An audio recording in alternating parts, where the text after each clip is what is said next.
In a world overrun with the fake, delusional, and disingenuous, he stands as a beacon of truth. He is Abuki Cabal.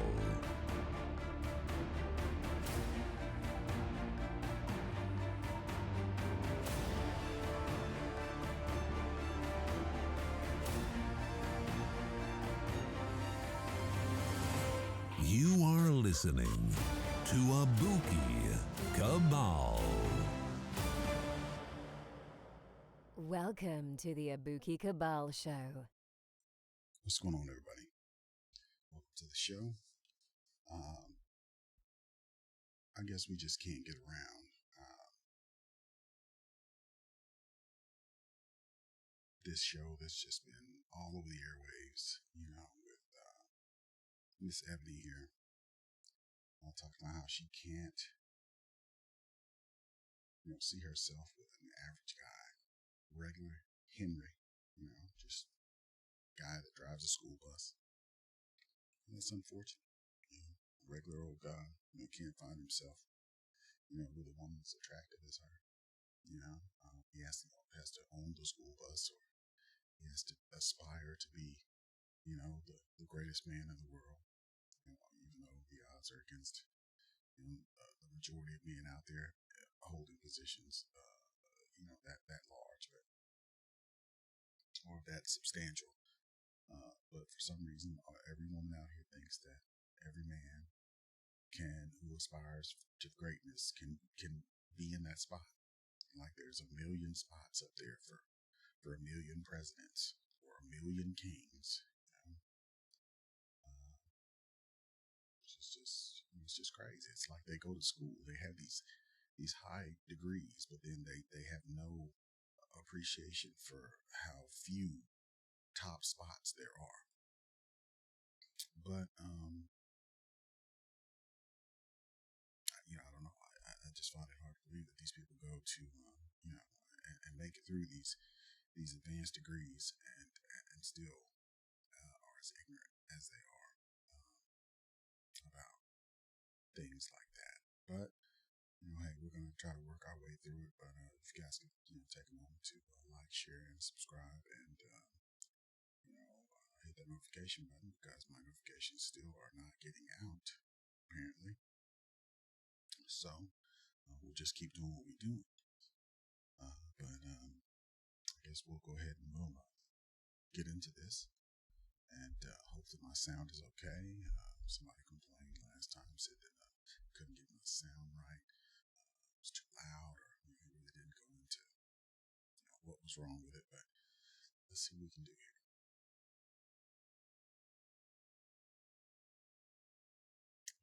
Alrighty, let's cue it up here. There she is.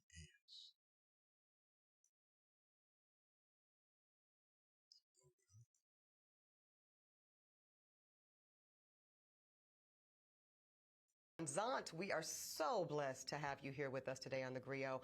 I want to start, dear, with something that we share, which is that we are both attorneys by trade. You are a lawyer, you have a legal background, and as women in the law, Iyanla, do you believe that lens, that legal lens, informs our perspective and the way we show up in the world as women? Oh, absolutely. And that's why I got out. Yeah. Very, very masculine, very intellectual, almost stripped and robbed of humanity. It really shows the dichotomy between the letter of the law and the spirit of the law.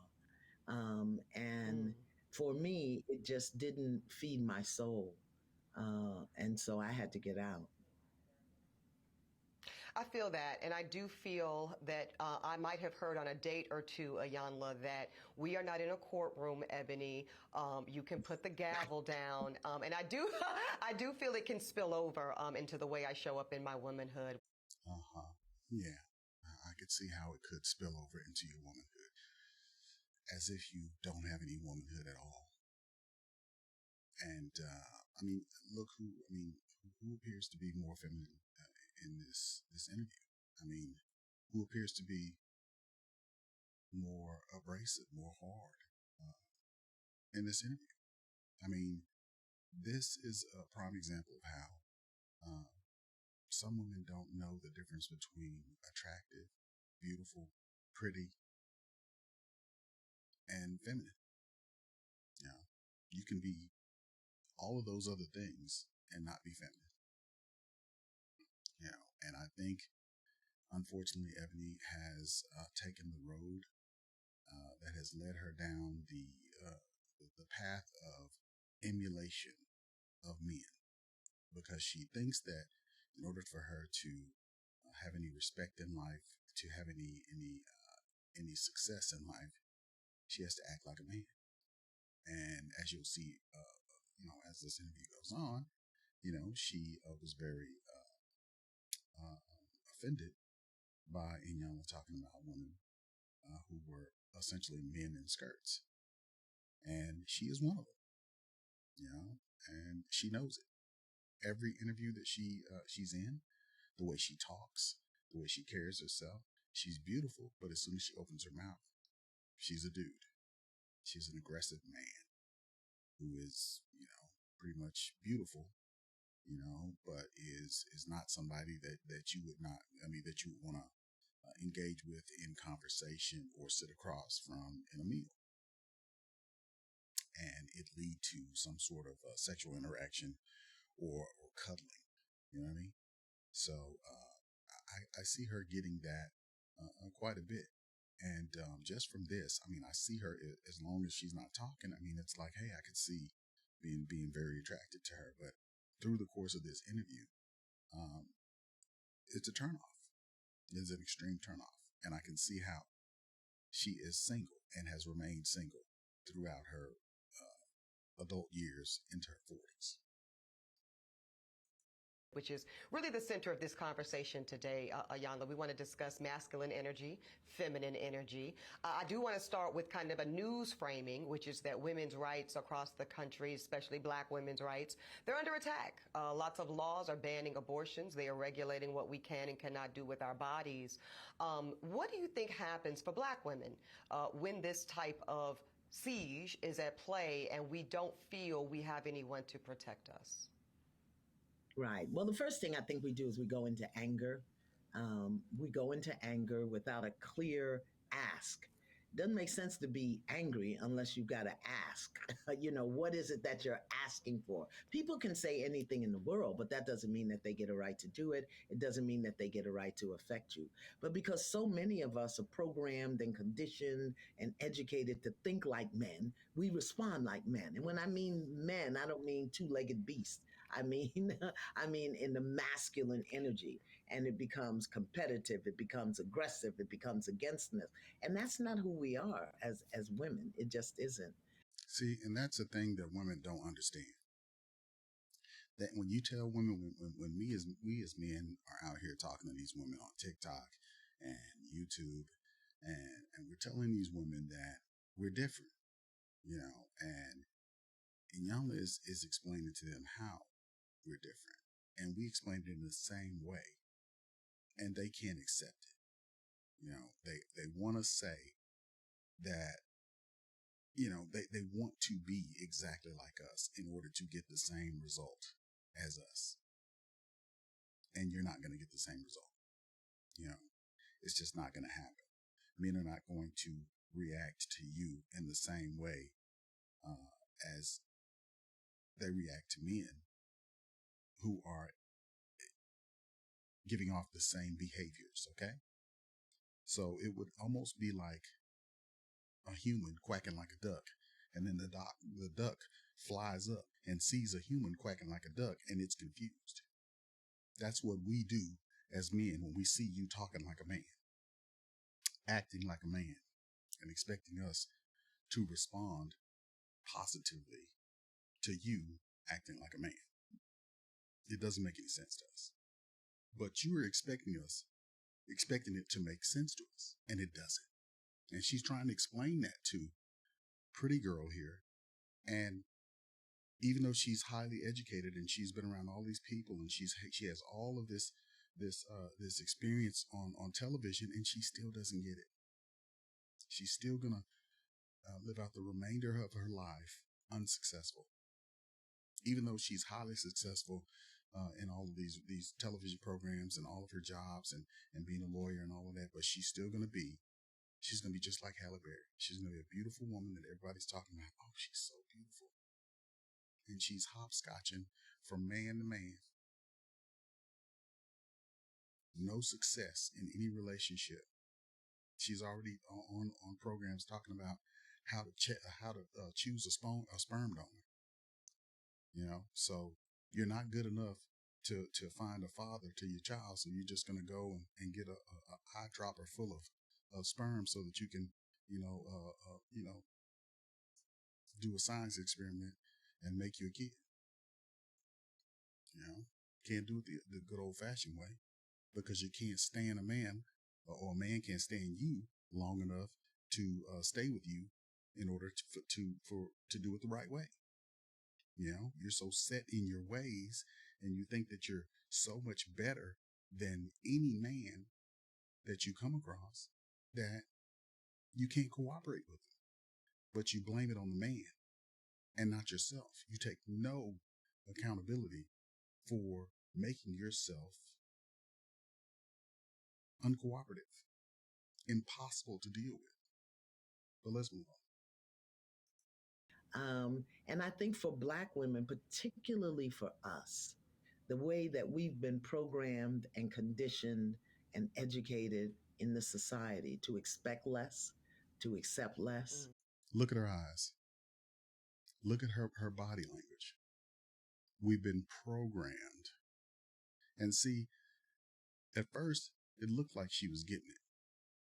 But now, you know, it's like she feels it in her soul, as if she's gotten this, you know, and this is that a part of that programming and that initiation into the sisterhood, you know, of that we're all victims, and we've just been burned into the, you know,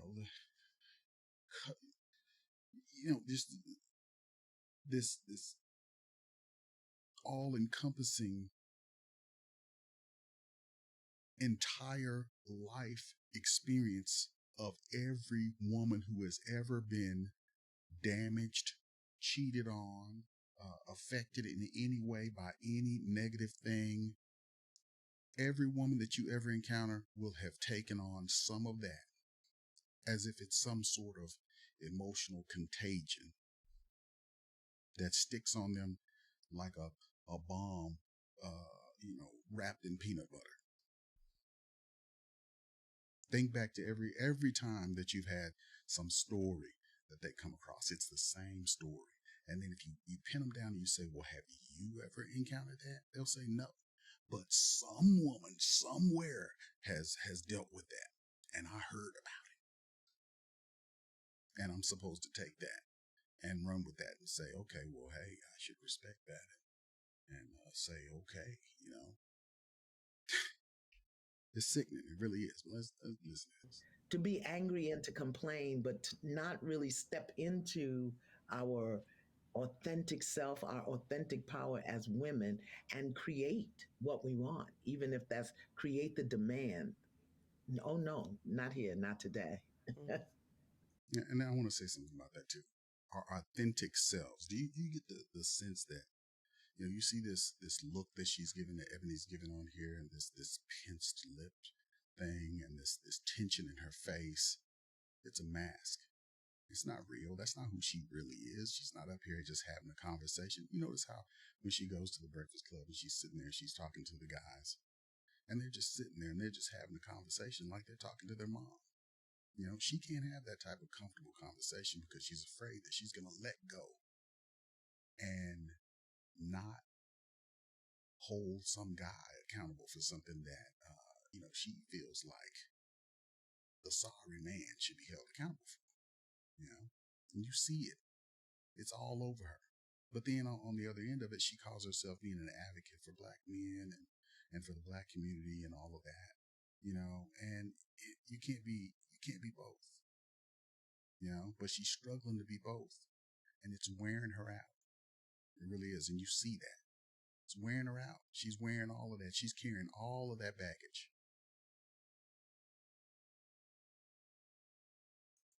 Mm.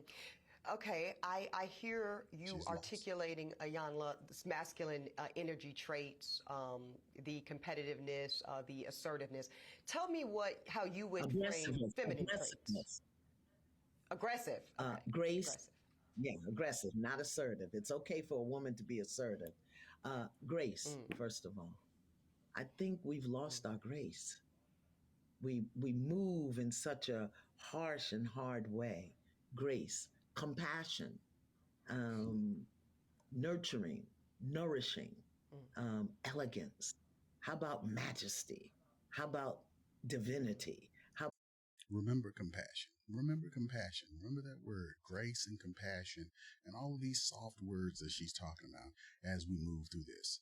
And I want you to continue to look at Ebony when you're thinking about those words, about the femininity and the things that we used to see in Black women, especially our mothers and our grandmothers, and just pretty women that you saw back in the past that you had, the pleasure of being around, who had pleasant affects, And you look at Ebony and you look at how she reacts to being questioned about what type of man she would accept. about holiness? This is not a language you hear coming out of most women's mouths, but they'll talk about being a boss, being a diva, being, in charge. And so many of us are. And you notice how she pinces her lips every time she says something that applies to her, being a boss, being a diva. It's almost like she's having to taste that straight lemon juice, isn't it? Like she's really trying to just take it. I mean, this is really hard for her to swallow. And she knows she's wrong. She's wronger than two left shoes in this interview. But she's trying to be respected.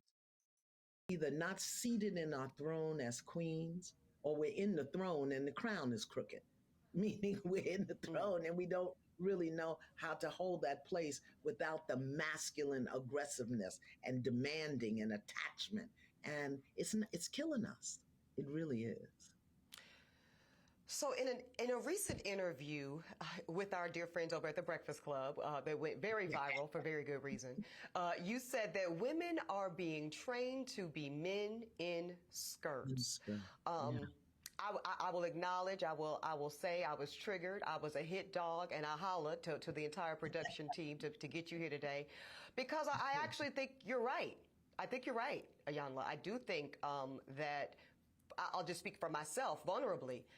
When I think of a masculine posture and what I would expect a man to do in my life, two things come top of mind, and they are provide and they are protect. Let me stop it right there. She says you're right in Yama that women are essentially acting like men in skirts, but then she switches it up and starts talking about what she expects men to provide. So it switches to a blame game about the men. Did you notice that? She switched the cards on us that quick.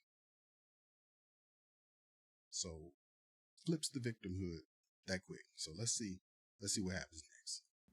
And when my lived experience, and I think I'm still relatively young, I guess, but I'm 40 in September. So, I've had some relationships, and I've yet to find a man who has shown, this includes even my father, who was Now she throws her father under the bus. Now, Kevin talked about this all the time. He talked about this. He showed this on the show. Now, here you have a woman who is talking about her father being absent, or her father not living up to a standard that she thinks that she is worthy of, or that her and her mother should have had. And she is carrying that all the way up into her 40s and in every other relationship. Listen closely. absent. I've yet to have a male energy that provided or protected me. So no man has ever measured up. So what I'm getting from this is you have been remiss in your duty to go out and find a mental health professional to help you get over some of your internal damage that you have sustained somewhere in life that is not the responsibility of any of the men who have been in relationships with you to fix or to figure out or to be punished, abused, and verbally abused by you because you have some kind of fairy tale standards that these men can't live up to. And now you're describing them on camera, in an interview to the rest of the world, which is making you look even more damaged and more irresponsible. Your lack of accountability is amazing. Well, let's just watch this train wreck as it goes in slow motion. Consistently ever. So I think that I have taken on the reins to protect and provide for myself, because what I'm not going to do, Iyanla, is be without. Baby, it's not happening. Be without what? So that Be would without what? be without protection, and be without the necessities of life. How are you protected without a man? You're not going to be with you're talking about being without protection. All you have is education and some money. You're still unprotected, baby. You don't have a man. You are under no one's protection, baby. So what do you have? Nothing. So you're under the illusion that when you took those 30 pieces of silver that the white man offered you, that you are now covered because you got an education, and now you can look down on the rest of the black men in your community because somehow you are better. But without black men in your community to protect you, you are unprotected, baby. Whether he be the bus driver or whether he be a corporate person, whatever the case may be, we need every man on deck in our community. Every man. We need warriors. We need ambassadors. We need, leaders. We need top tier middlemen, and we need low level privates. Okay. We need everybody. But see, you wouldn't understand that because you're too busy thinking about your makeup and your money and looking good for all of the other men out here because you've had them all. Like you just told us, you've had them all. So you'll run through at 40. You've had the white men, you've had the Mexicans, you had the black men, and still don't nobody want you. You can't keep nobody, and you still keep pointing the finger at everybody else but yourself. I suggest you use some of that money that you got to get you a good psychologist or psychiatrist and get yourself some medication. Okay. But I say that with an invitation, Iyanla, check me. Show me the error of my ways. Tell me how I might be missing it, because I might be. Okay. I too am an alpha woman, so I understand. What the hell is an alpha woman? Please tell me that. This is something new on me. I've never heard of that. I've never seen that anywhere. What is an alpha woman? This new alpha woman thing. This is a new modern woman thing. This power thing, this power grab thing that these women are trying to do now. It's just foreign to me. But here we are with this alpha woman thing, this imagination land thing that they've come up with that is still a competitory title that they give themselves in order to say that they are partners with us. Okay. I'm looking for a partner. Okay. That's what That's what marriage has turned into, a partnership. I want him to respect my position in it. You know, I want to have a say in everything. And if I make all of the money, it shouldn't matter. So everything is about telling you what should be important, you know, how you should think, what you should do, what should be important to you, you know, everything about this, guys, just pay attention. All of this is about controlling how you think, what say you have over what they do. You marry them, yet you have no control over them or what they do, but they have all the control over what you do and your money and what you do with it. But you have nothing, no control over what they do and your money and their money. And they want to be able to take everything from you when they leave you. Yeah. But we're going to get real deep into this today. What that means. And I tell people all the time, I was a horrible mother. I was a horrible mother. I was a great father. And I was a horrible mother because I'd never been mothered. So I didn't know how to affirm, how to nurture, how to nourish, how to guide. I knew how to direct, how to demand, how to discipline, and like you said, provide and protect. Those are masculine energies. And the distinction here is men build, women create. So we know how to build. We know how to get to the external and get the work done and drive and push and do it. We don't know how to be still, create it, and allow it to come to us. And I learned that when I lost everything. I learned how to create because I had already built and it all crumbled. The house, the husband, the job, the contracts, the professional career in the world, stripped of it all the attachments, the necessities of life, the creature comforts, until I was stripped down to the bare bone. And then I had to learn how not to build. Build is external, create is internal. And we as women have the power to create and attract anything we desire. But we don't get still. We won't shut up.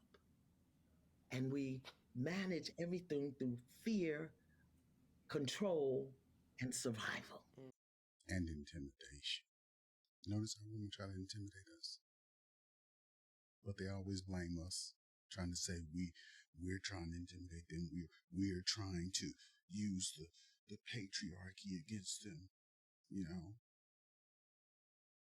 we're using all of this power against them. You know, never encountered them, never done anything to them, never even been around them, just said hey to them. But somehow we have used patriarchy to somehow oppress them and made them carry, you know, 1 million tons of patriarchy up the street. You know? And this is what this woman's talking about. I mean, she's just, you know, she's listening, but she doesn't get it, you know.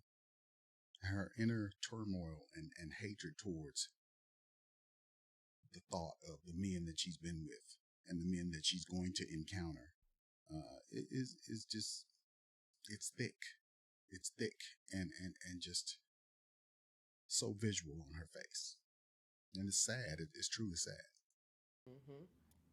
As opposed to feeling, knowing, and blooming or flourishing. Complete different thing. But since we've never been trained, we haven't been trained, we haven't been taught. So we do it the way we were taught to do it, which is very masculine in nature. And very external. I feel that you are describing me to a T, Miss Iyanla. Now, is this why you are conducting a rites of passage program so that women, all of Black women in particular, can learn to create? Women, so that we can learn our authentic power, that we can learn the distinction between a powerful woman and a woman in her power. There's a distinction, but there are skills and tools and practices and processes that we have to learn.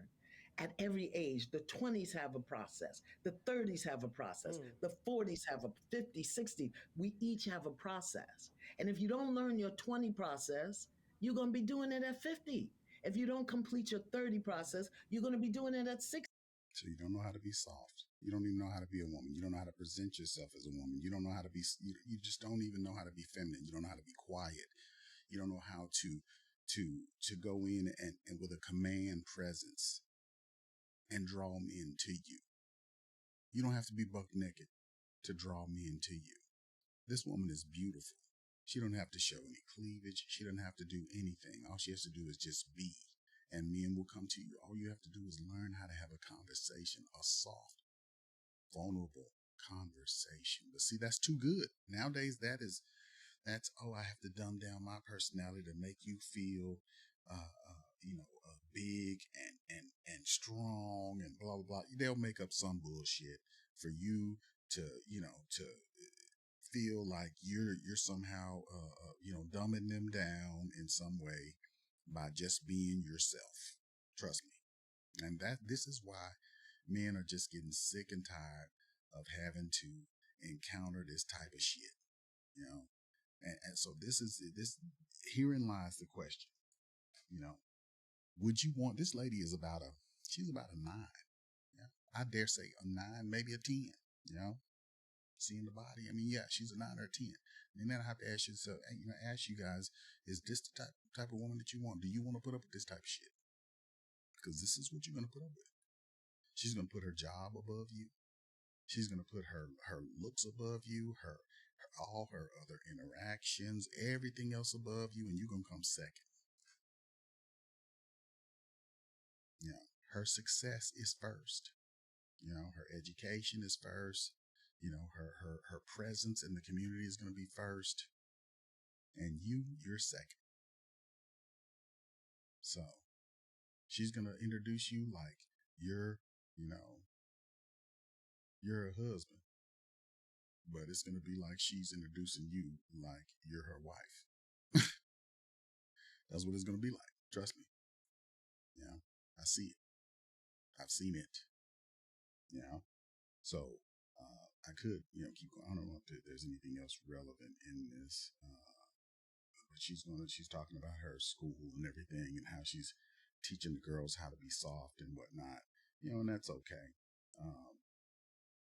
Maybe we'll go a little bit longer into this. Maybe there's something good in here. And that means you'll be running on overdrive instead of seated in your power. Yes. And the secrets are there. They come from our culture. They come from our history, but no one has taught us. So me, as a descendant of Africans and Native Americans, I have a very lovely blend and mix. And I just, for a long time, I didn't do it because women in general, they don't want to hear. They think their way is right. And I'm crazy when I say sit down, shut up, and listen, and you can create what you want. They don't want to hear that. Well, I want to hear it. So tell me when the sign up is. I don't want to miss it. Let me know when you're taking registrations. Okay, so there she goes, and she talks about the,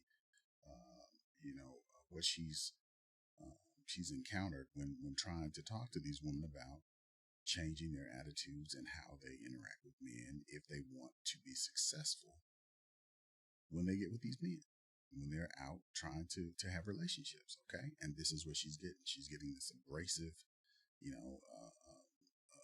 attacks against her persons, about her, saying that basically we need to go back to the old ways and trying to, be more respectful of each other. So if you want to watch the whole thing, I'll put it down in the description. Okay, so I'm gonna drop this down, and then I've got another one here. So in this one, you think that she got it, okay? So then we're gonna go over here, and on the Breakfast Club, she doubles down, and fair use here. But this is her second take on it after everybody basically said that she had lost her damn mind for saying that if he owned the bus, and that's crazy. She said yesterday. I only saw a handful that even considered the possibility of a bus owner being a more aspirational position. Now, I suspect that some of y'all are the same men that were bringing home C's and D's on your report cards, only to then be coddled by parents that said, well, that's okay, as long as you're doing your best. Well, listen, I love and believe in the excellence of black men. So no, my dear, C's and D's or any other form of mediocrity is not okay. But could it be that black America has been sold a narrative of average, regular, and typical being good enough for us? Well, see, that's called white supremacy. So now we're going to blame it on white supremacy. So now black women's elevated expectance, you know,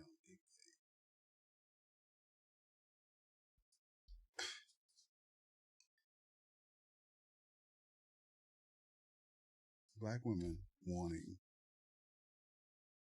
over $100,000 a year out of every man and not wanting to work and everybody wanting to live in the lap of luxury and all of that is the fault of white supremacy.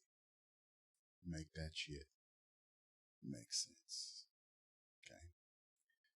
This is coming from a highly educated, beautiful black woman who we thought last week got it. And that she wanted to change her ways because she knew that she was abrasive and evil, and she realized that she was doing things the wrong way. But no, she doubled down on it because no, she wants to stick with her line of hating black men and pretty much all the other men that basically couldn't live up to her whatever fantasy land belief system about whatever her daddy issues are with regard to her father never being there. You know, again, this young lady needs help. She needs to go and get her a therapist, and she needs some aggressive, mental health attention. But because she's pretty and she has pretty privilege, everybody's basically just overlooking that because she's pretty.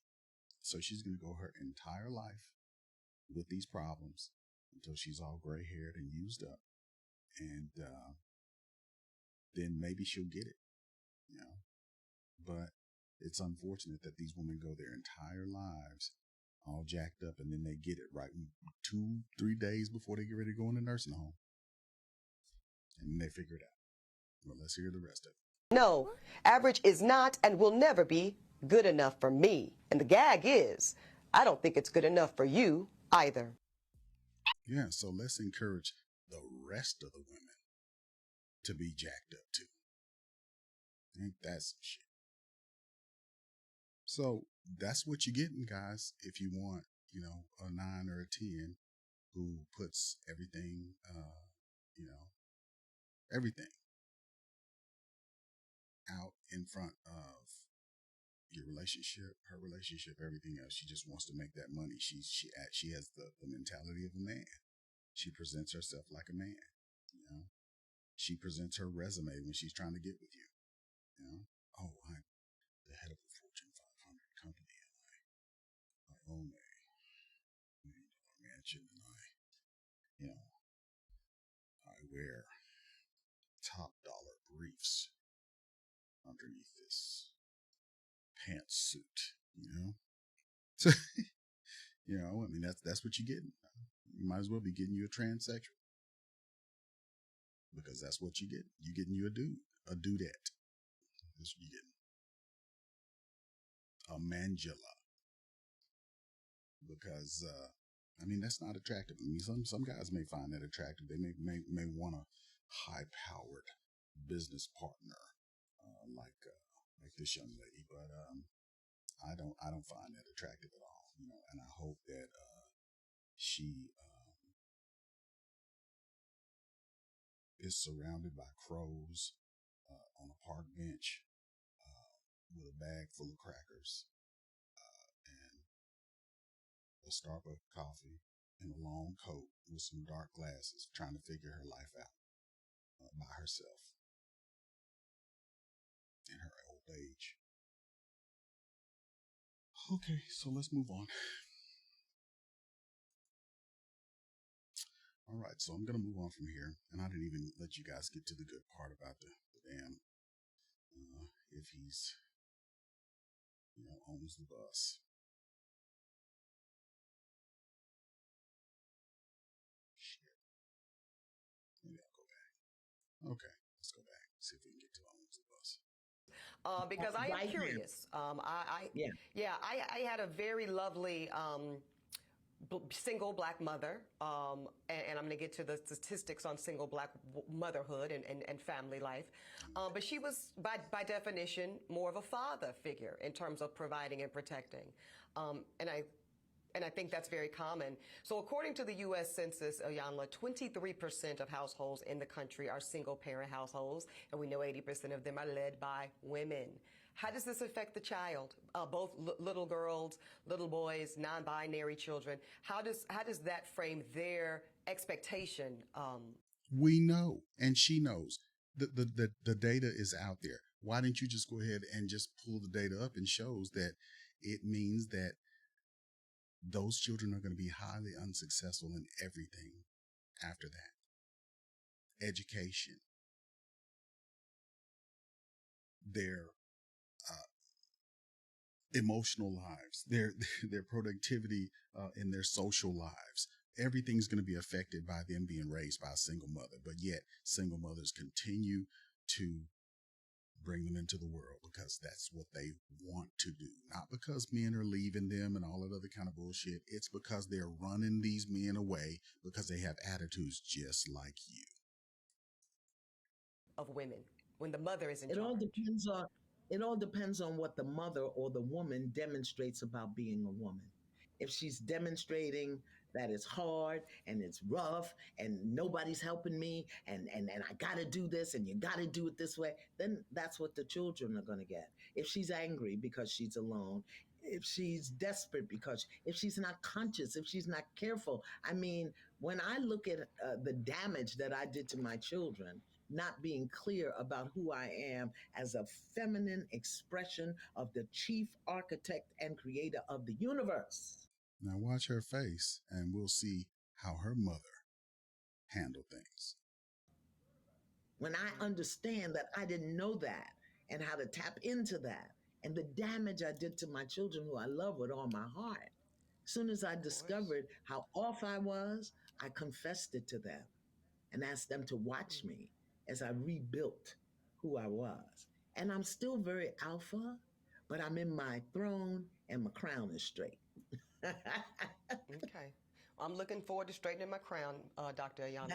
Let me ask you this. Let's get to the logistics, though. Let's get to the logistics. We know that black women are earning college degrees faster than anybody else. Many of us are doing like we're doing, Iyanla. We're getting those terminal degrees, those JDs, MD, PhDs. We also are the fastest growing group of entrepreneurs, along with Latina women in America. Pew Research said that women are now out earning men. Really? But the data says that the average income for black women is what, like, was it 30,000? It's like 30 some thousand, I think. And that's less than what black men were making, if I'm not mistaken. I think we have that data as well, but they failed to ever mention that data. Earning men in 22 of the largest cities in America, including where I live, New York, DC, LA, you name it. When we talk, and I know that you've said that you cannot teach a man or tell a man how to be a man. So I will not ask you to indict men in this question. But I do want you to speak, Iyanla, to how women need to, position ourselves so that we can be in our divinity, so we can have our crowns right, how we can create and not build, when some of us, quite frankly, feel that the men that are available to us, and I'm talking about across the color spectrum, across the age spectrum, trust me, I've done them all, they are not positioned. Why would you feel comfortable saying that? Why would you feel comfortable saying, as a professional woman, that you've done them all? Because you feel like, how many men that you've done unsuccessfully You know, it's not about how many that you've done. It's about how many, or whether you ever got married. You know, what successful relationship you have, and you have none. You've never had a successful relationship. Never been able to keep a man. You know, and the kids that you're trying to have through, you know, an eyedropper. So, you know, that's a sad description of a woman's life. And you're putting that shit out on Front Street as if you are the ultimate success, and that some man should be begging and groveling to come get to you. And I just don't understand why you feel like that's what any man should be trying to do. I mean, look, I make good money, you know, and you know what? I'm gonna be nice. I'd have you in your feelings. Let me just say that. Here we go. To protect nor provide because of some of the statistics we just talked about. They're not earning the incomes. They're not having the resources, and some of them are not even showing up in the leadership. Let me stop this. That man can protect you, and he can provide for you with what he's making. It's not good enough for you, because you want to live in a mansion or a house with more rooms than there are people that live in it. You know, if it's only 2 of y'all, why do you need 6 rooms? You know, why do you need a garage that could actually be the size of a small house? But see, you can't tell people like you that, because if you live in New York, you know, then you look down on people who live in Texas, or people who live in, you know, other places. Even living in Atlanta, you can get more house than in New York. You know, so, you know, your mindset is skewed, you know, and you can live on less. You just choose to not live on less. You could have a lot more money and have a house that's paid off and live comfortably, more than comfortably, if you lived under that man's protection and provision. But you choose not to, because you don't want him to be able to tell you anything. You don't want him to be able to tell you what to do, to get up and cook, to do any of the things that a wife is expected to do. See, because you wanna order out, you wanna eat out every day, you wanna go out and you wanna do those things so that you can throw that up to those other women and say, girl, I'm doing this and I'm doing that. And for you, you want to be on everybody's TV shows and all of that, so you have to keep up certain appearances. So let's just call a spade, you know? You have a lifestyle that you have to upkeep. And, a quiet living man who might be on a bus, or, you know, who's living a regular lifestyle, you know, might not want to be bothered with all of that. He might just want to be at home. He might just want to, you know, be waiting on you to get home to see his beautiful wife come home and then be with you. But he doesn't want to be with the rest of the world. He just wants to be with you. But that's not good enough for a person like you. And that's jacked up. And you don't even appreciate that. Would you date a bus driver? Would you date if he owns the bus? Now, look at that. That face right there, and looking down, if he owns the bus, that's the look that most black men get, no matter what that woman makes. Most of these women out here look at us like we're peasants.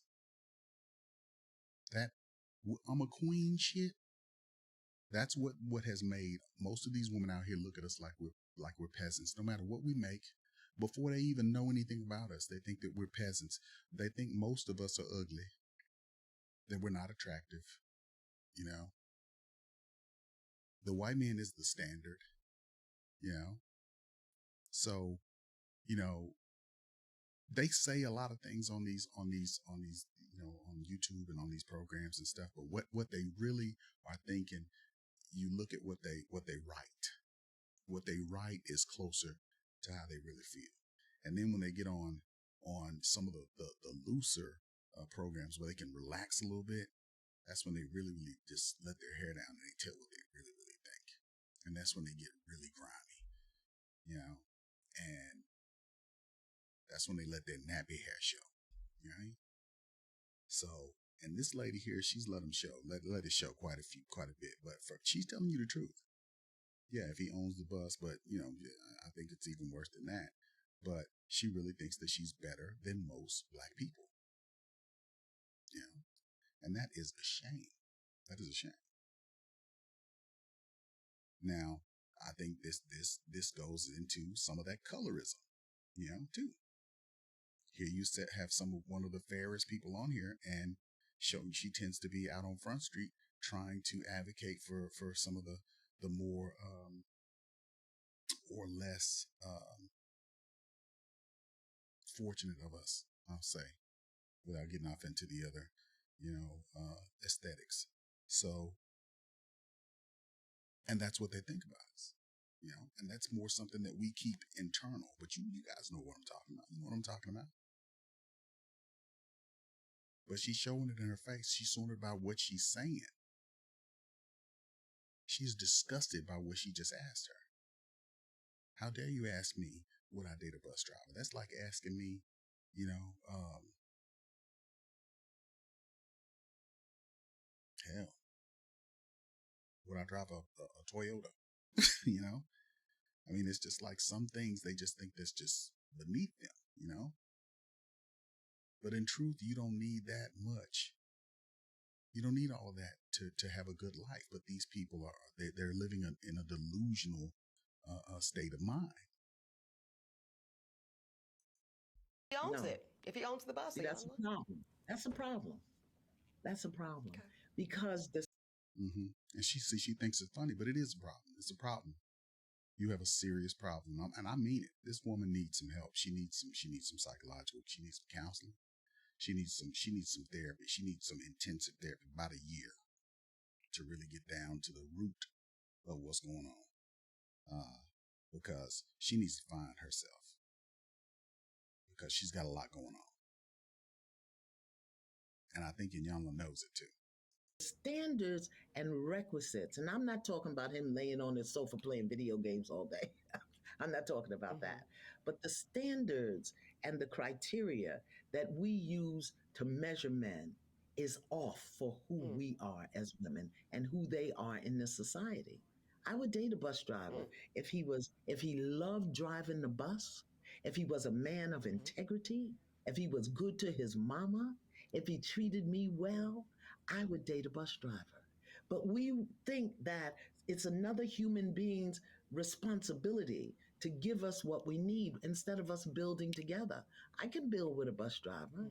I'd have my little stash over on the side in my prenup, but I could build with a bus driver. So I think some of the criteria that we look for in the reality. See, that tells a little something there too. My stash on the side and my prenup. So there you see, even Iyanla, with who we think has some good sense, she still is on the same bullshit. His money is my money, and my money is my money. You see? So let that tell you something about women too. You looking out for them. You looking out for yourself and them. And they're looking out for them. Sad, ain't it? Reality of today keeps us unhappy, keeps us angry, keeps us imbalanced. And then when the men show up, we want to beat them up because they're not living up to our standards and criteria. And it's not working, beloved. It's just not working. So it's not that it's bad or wrong, it's obsolete. It's obsolete. We have to come up with a new way of being. I don't believe in carrying a man. A man has to do for himself. My son got his first job when he was 9. 9. What the hell is that about? Now ask yourself why the hell you got your son out, doing that type of shit. You know what I mean? First of all, your son should have been out there with a man, trying to learn, things about being a boy who is transitioning into manhood. I can see cutting grass or whatever the case may be, but a job, that's just crazy. So there are things that men. That's just a man's job. That's a man's job to teach that boy how to have responsibilities, how to carry himself, how to look at the world, and he just needs to be around men. Now, I'm just sorry. That's why we got a bunch of these moist ass boys out here now that's running to the rescue. A bunch of these sorry ass women out here that are basically putting men in harm's way, trying to protect them when they don't give a shit about them. Like this other woman up here who basically wouldn't even get him a drink of damn water, because they're peasants to her, and they will be trying to protect her and do all kinds of things for her because she's pretty, and they don't measure up, and they never would. And see, that's a sad situation, but this is the type of shit right here that gets men killed and puts men in bad situations, trying to measure up for a woman that ain't right. She's not right in any sense of the word. She is a carrot for a jackass. She'll just be hanging out in front of you, and you'll never get it. You will never get to bite into that carrot. Trust me. You'll be chasing that motherfucker forever. Okay, because you're a black man, you will know how to take care of yourself. But I think the way we measure it, it's just obsolete. I think that's a factual analysis. For whatever we want, expect, we're told we were going to get, we got to look at the numbers and what's available on the marketplace. So you're certainly not wrong in the analysis. And Iyanla, let's tell the truth and shame the devil. We know what you got in that prenup would never be little. It'll never be small, child. That's a big old mound of assets. Okay, so anyway, now they're going off into that joke shit. So anyway, when you get off into the serious part and they start talking about how it's obsolete. Now let's dig a little bit further into that. Yeah, it is obsolete, which means that because both of them have money and the men don't have the money, that means that now you guys are the providers. You are the breadwinners. So now you got to take care of the man. So since the man isn't making the bulk of the money, so now you are the breadwinners. So now you two people are going to take the place of what the man used to be. So like the man used to be that way, men never looked at women and said, look at this motherfucker sitting over here, laying up in the house all day, ain't doing shit, just cooking and shit while I'm working my ass off all up in the house. Ain't no man ever did that. But when we're in the house, these women, they say, okay, well,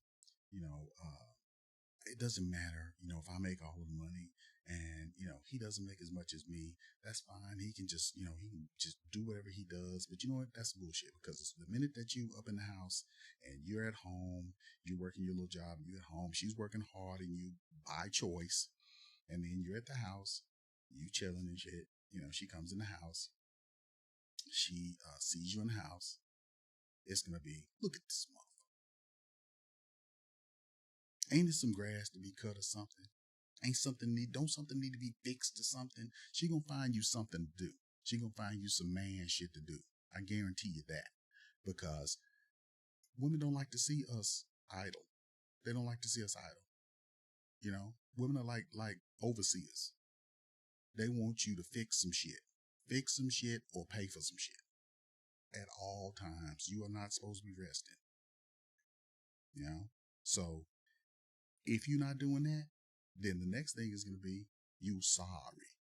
So then the you sorry narrative is going to go out to it's going to be an all points bulletin to all of the girlfriends.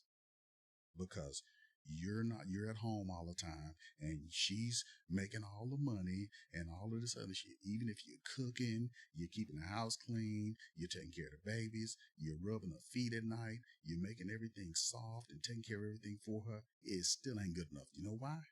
Because she's making more money than you. That's why. Because you're not doing what God put you here for, and that's making more money than her and taking care of her and making sure that she don't have to work. Even though being a strong black woman means that She wants to work. She wants to go to school and do all of this hard shit. But at the same time, she hates you because she feels like she has to do these things to ensure that she's never left hanging just in case you leave or just in case you die or something. Okay? That's what they think. Okay? So there is the conundrum that's spinning around in her head there. Okay? So okay, we got to the bus driver thing. So now I'm gonna move on to to show you another example. Okay? All right. So here's another one here. This is Married to Medicine. When Dr. Jackie found out that her husband was sleeping around on her. Okay? So I'm gonna give you a little brief catch up on the situation. Dr. Jackie's husband begged her for months to stop working so hard. Please spend some time with me. I miss you. Stop working. Stop taking on so many more patients. Please. Baby, I miss you. Don't, you act like you don't care nothing about us. But you know what she did? She made him look like a fool. And basically just didn't care anything about his needs. Because what I tell y'all, your needs as her husband is secondary. You're optional. Okay? And that's what that top tier woman that you chasing behind. When the woman shows you her resume and she's that top catch, she wants you to believe that, oh, because I'm a doctor, I'm a lawyer, and I'm beautiful, and I'm this and I'm that, and I got my own money and all of that. When she's telling you all of that, she's telling you, baby, you secondary. And what man wants to be with a woman that's that's going to make him secondary? I want a woman that's going to make me first. And that's why the passport bros are going overseas, because these women prioritize their husbands. They basically make sure that that man is fed, that man is well rested, he is relaxed so that he can be more productive for the family. When have you ever heard a black woman say that? Especially one of these new age, modern, super dupers. When have you ever heard that? No, all you hear is the ultra raggedy explanation. But listen, she's charting. Okay, so all of you guys who are not, in the field, that's when you are basically working at home. You are working on patient information, on cases and whatnot that you've completed at home.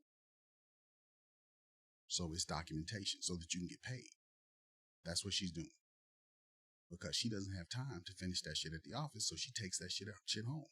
So she's working at the office and she's working at home. Okay? Is it not?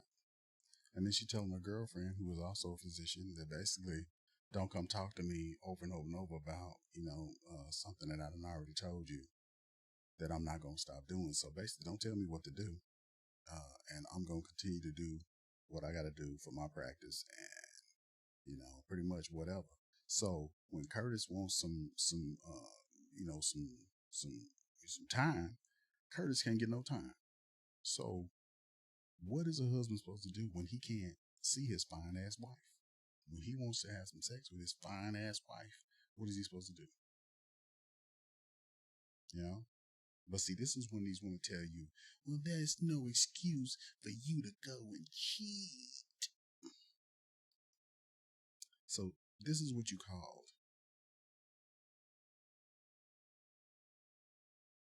ignoring your husband's needs.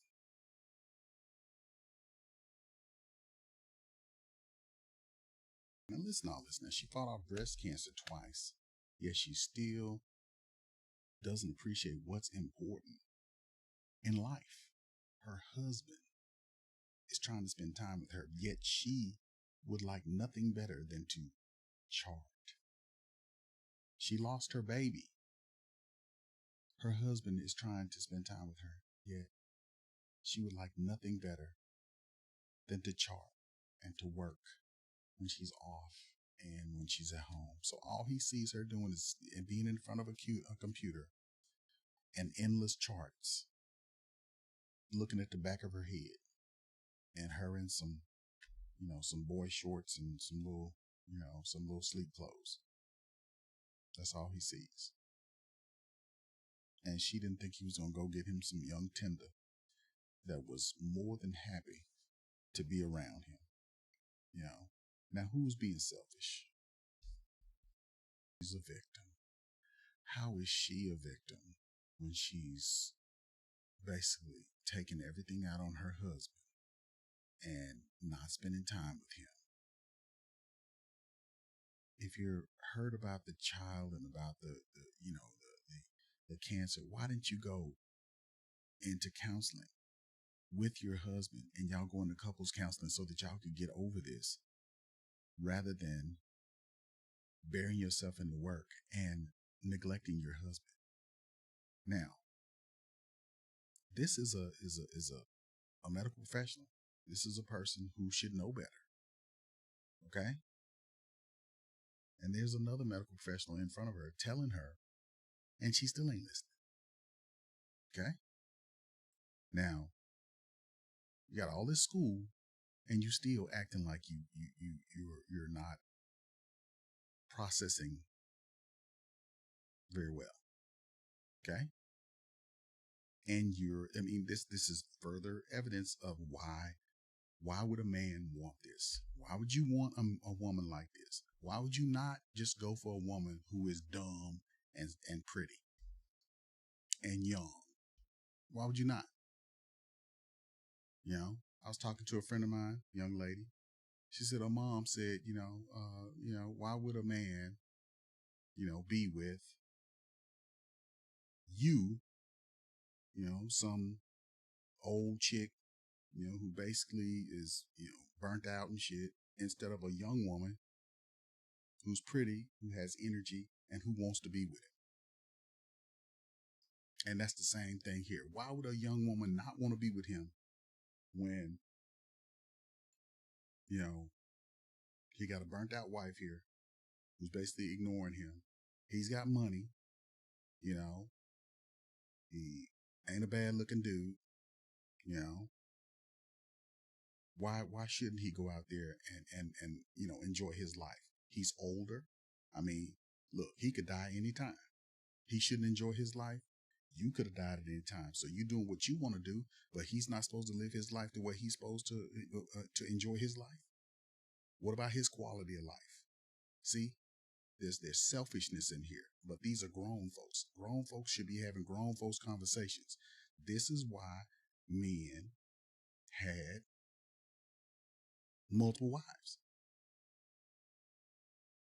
because one woman tends to not want to spend time with that man when he wants to spend time with him. So he tends to have others.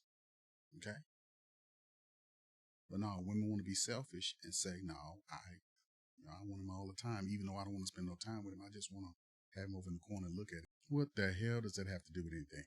It's very easy for people to say you're too busy, but people don't walk a mile in my shoes. What the hell does that have to do with anything? Okay. All right. Well, let's move on to the next one. Okay. All right. So after that, then she finds out that he was cheating. And this is what she does. It's been a struggle. If you're talking to me right now, and talk about it. My hair looks good. Thank you.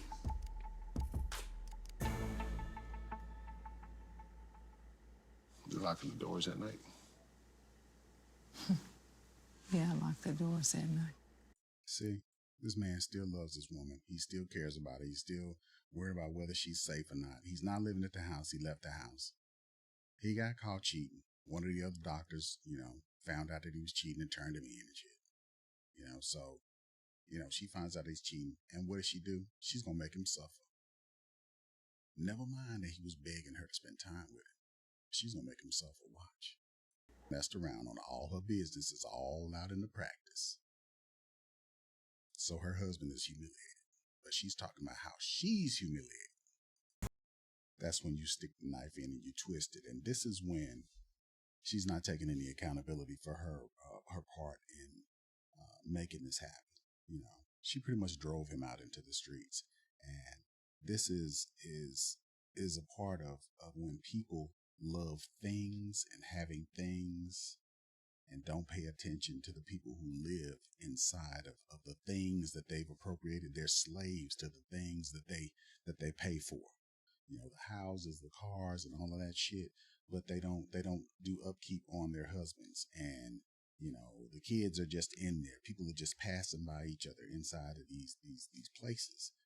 And what you have is you're just there, So some people don't want this. This man is not going to be happy. What I would suggest he do is just say, you know what?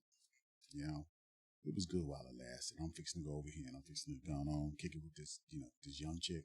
I'm not going to marry her, but I'm just going to go on over here and I'm just going to do what I do. You know what I'm saying? And you go over here and you continue to chart and you put all your energy into your practice. God be with you. That's what he should do. Going over there and groveling and shit to Miss Jackie is not, this is beneath you, brother. This is beneath you. And she's making you look like a toad on TV because it makes her feel good. But this is her fault. She is not taking accountability for denying your needs. And really, if she gets a divorce, you can throw right up in her face that she was not she was denying you sex, which is grounds for divorce anyway. So I don't know why you over there looking pitiful. I wouldn't be. And what that now she's going to go back to the cancer and her dad. And she's going to bring back all of this shit to make it look like it was harder on her so that he can say, well, shit, maybe I shouldn't have said that because she's had it harder than me. And, this is that manipulation. Don't fall for this shit. Don't fall for it. felt like and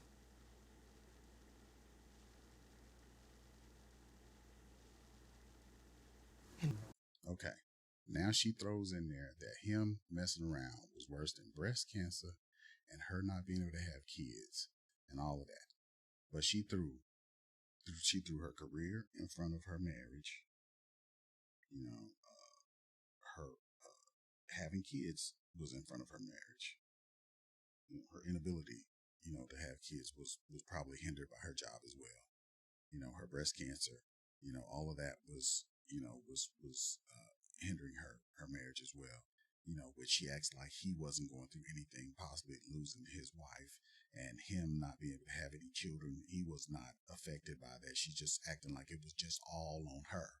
And now she's going to say that this is the worst thing. So now she's twisting the knife even further.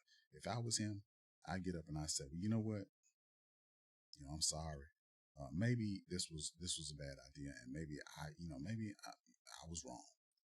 Maybe it's probably better that we do go our separate ways, and I'm sorry, and hey, I love you, and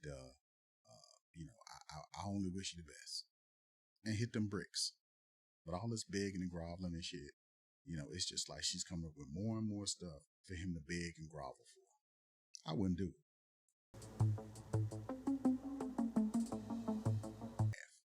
And how about we go and we get some counseling together and we deal with this together like partners, like what you wanted when we got married. How about that? So, I know it's a lot. That's raggedy. That's just raggedy. It's really raggedy. But, I wanted to share that with you guys. I had one more, but I didn't have that one queued up. There was another one on one of these ragged ass reality TV shows where the wife did the exact same thing.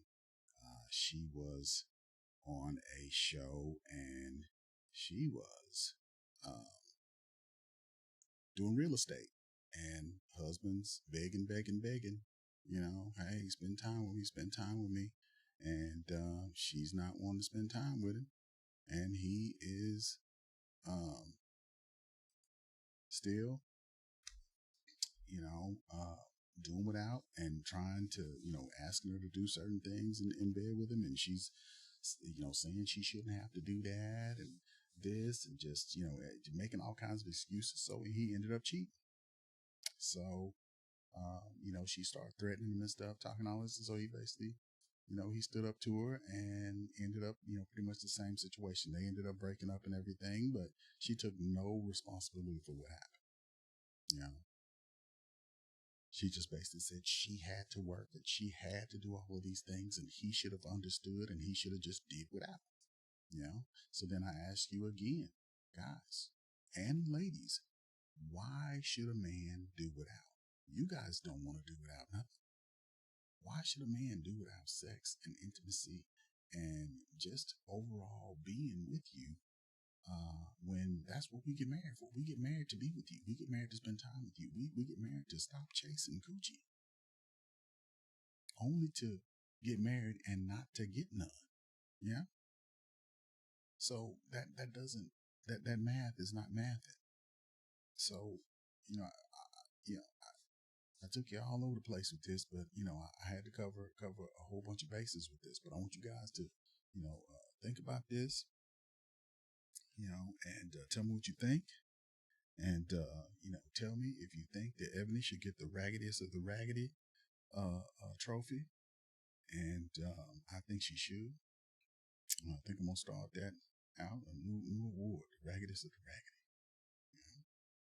She definitely needs that.